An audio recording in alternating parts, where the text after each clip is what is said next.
Bismillahirrahmanirrahim. Alhamdulillah wassalatu wassalamu ala Rasulillah wa ala alihi wa sahbihi ajma'in wa ba'd. Assalamualaikum warahmatullahi taala wabarakatuh. Alhamdulillah bertemu lagi kita pada kuliah kali ini dalam kursus pentadbiran harta pusaka orang Islam di Malaysia.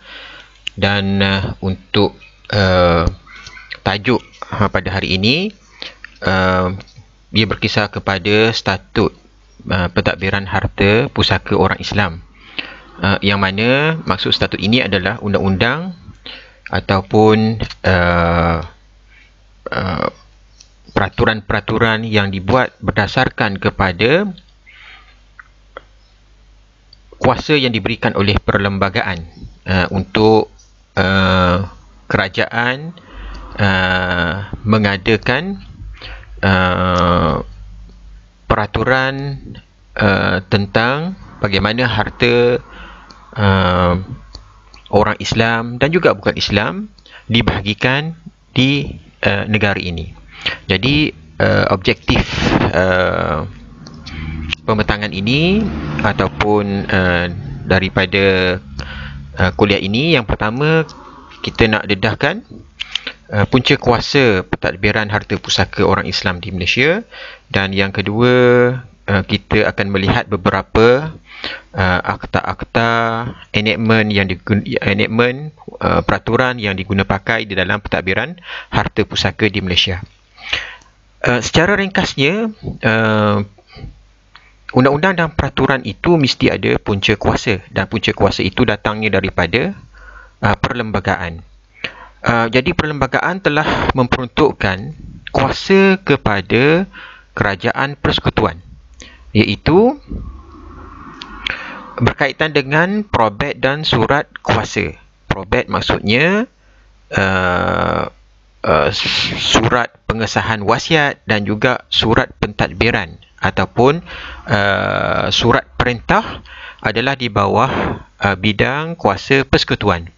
Ini termaktub dalam Perlembagaan Perkara 4/I/1 Senarai 2 Jadual ke-9 Perlembagaan. Dan bidang kuasa itu termasuklah membuat akta dan juga statut dalam melaksanakan pentadbiran pusaka. Berikut adalah Perkara 4/I/1 Senarai 2 Jadual ke-9.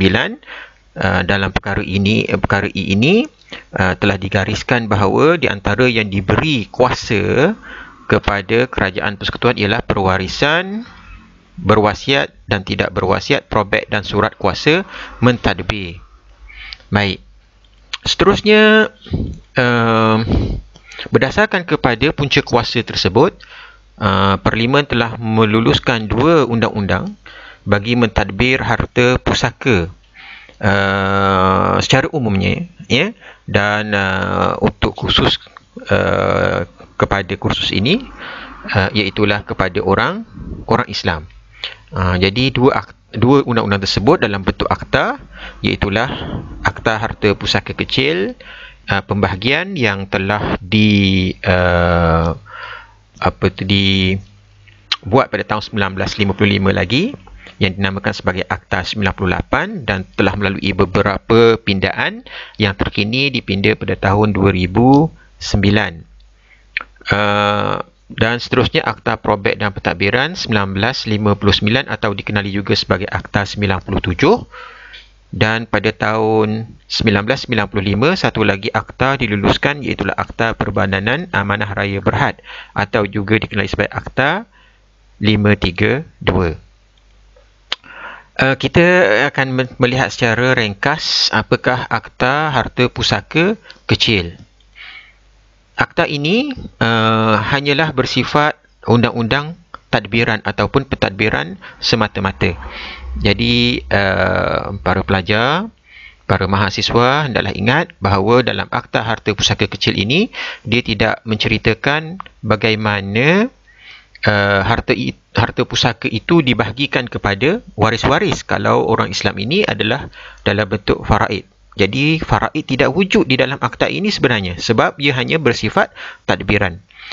Jadi tujuan akta ini digubal adalah untuk yang pertama menyelaras dan menyeragam cara-cara pembahagian dan juga pentadbiran harta pusaka si mati, sama ada ianya beragama Islam ataupun bukan agama Islam. Ini sangat penting kerana kalau pembahagian harta pusaka itu diletakkan di bawah kuasa kerajaan negeri, maka setiap negeri akan mempunyai undang-undang yang berbeza dan akan menjadi satu masalah sekiranya seseorang itu memiliki harta di berbagai tempat. Contohnya, ada tanah yang dibeli di Selangor, kemudian ada di Terengganu, ada di Perak, ada di sebelah utara di Perlis contohnya, ataupun di Sarawak.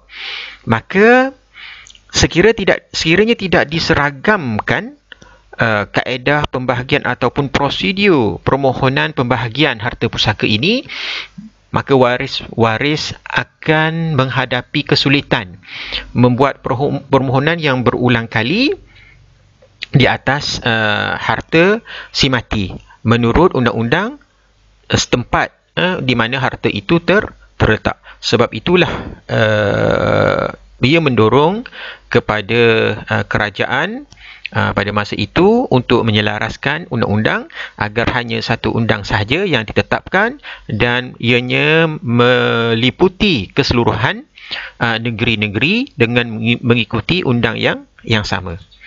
Baik, seterusnya akta ini juga, iaitu Akta Harta Pusaka Kecil, digubal dengan tujuan untuk menjimatkan perbelanjaan dan mempercepatkan urusan pengendalian. Sekiranya seperti yang telah diperkatakan tadi, kalau harta pusaka ini diurus secara berbeza-beza di antara satu negeri dengan satu negeri yang lain, maka yuran yang dikenakan ke atas harta tersebut akan jadi berulang kerana undang yang berbeza. Tetapi jika diselaraskan di satu tempat, maka hanya perlu dibayar yuran dengan sekali bayaran untuk satu perkhidmatan, dan mempercepatkan urusan kerana sesuatu prosedur itu, prosedur permohonan pengurusan ataupun pembahagian harta pusaka itu dibuat di satu tempat sahaja, walaupun si mati meninggalkan hartanya di berbagai tempat. Dan seterusnya, Akta Harta Pusaka Kecil ini juga digunakan ke atas tuntutan harta pusaka yang tidak ada wasiat. Ini adalah ciri-ciri bagaimana seseorang itu memohon untuk proses pembahagian mengikut Akta Harta Pusaka Kecil.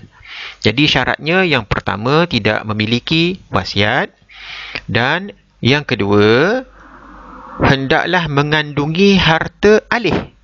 Harta alih. Ini yang penting. Hendaklah mengandungi harta alih.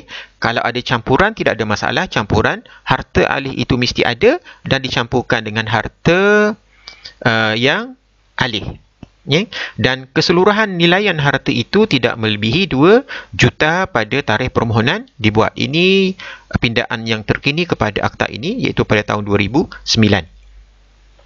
Baik, dan ini adalah contoh bagaimana surat kuasa, surat pentadbiran yang diberikan ataupun yang dikeluarkan oleh jabatan yang menguruskan harta pusaka kecil bagi tujuan pembahagian harta pusaka kecil.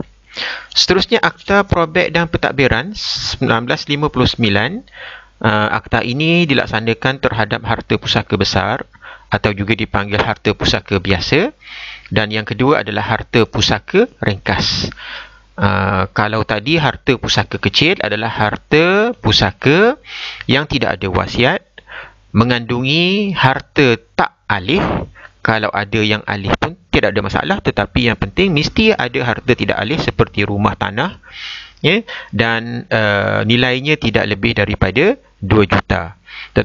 tetapi untuk akta ini ia dilaksanakan kepada harta pusaka besar, dan maksud harta pusaka besar ialah harta pusaka yang nilaiannya melebihi 2 juta. Ini pindaan tahun 2009 supaya selari dengan akta harta pusaka kecil, dan tak kira sama ada ianya terdiri daripada harta alih ataupun tidak alih ataupun campuran kedua-duanya. Dan sekiranya kurang daripada 2 juta, ini harta pusaka besar, hendaklah si mati meninggalkan wasiat. Jadi kalau si mati meninggalkan wasiat dan hartanya kurang daripada 2 juta, maka ia perlu diuruskan menggunakan akta probate dan pentadbiran 1959. Baik, seterusnya akta probate dan pentadbiran 1959 ini juga telah menyediakan prosedur untuk pembahagian harta pusaka yang dipanggil sebagai harta pusaka ringkas. Maksudnya, harta pusaka ringkas adalah harta alih sahaja yang mana nilainya kurang daripada 600,000 dan si mati tidak meninggalkan wasiat. Akta probate dan pentadbiran 1959 ini telah dikuatkuasakan pemakaiannya di seluruh semenanjung Malaysia pada 1 Februari 1960. Dan tujuan utama ataupun paling penting daripada akta probate dan pentadbiran ini adalah ia memperuntukkan cara-cara untuk mendapatkan surat kuasa probate dan surat kuasa tadbir, yang mana surat kuasa ini diperolehi di Mahkamah Tinggi Sivil. Ada 3 bentuk ataupun 3 jenis surat kuasa, iaitu yang pertama surat kuasa wasiat dipanggil sebagai probate. Ini jika si mati meninggalkan wasiat yang meliputi semua hartanya, khususnya bagi si mati yang bukan beragama Islam, maka warisnya hendaklah mendapatkan kuasa wasiat ini melalui Mahkamah Tinggi Sivil. Yang kedua adalah surat kuasa tadbir, iaitu memberi kuasa kepada salah seorang waris untuk menguruskan harta tanpa wasiat ataupun dinamakan sebagai intestate estate jika nilainya melebihi 2 juta. Dan yang ketiga, sekiranya si mati meninggalkan wasiat pada sebahagian daripada harta peninggalannya, maka perlu kepada dinamakan sebagai surat berkembar, iaitu surat kuasa tadbir dengan surat wasiat ataupun probate tadi. Jadi 3 jenis surat kuasa yang dikeluarkan menurut akta ini. Ini adalah contoh probate. Sepatutnya ada logo mahkamah, tetapi kerana surat ini agak sulit, jadi kita memberi contoh dalam bentuk tulisannya sahaja. Dan ini adalah kuasa surat contoh surat pentadbiran ataupun kuasa pentadbir. Baik,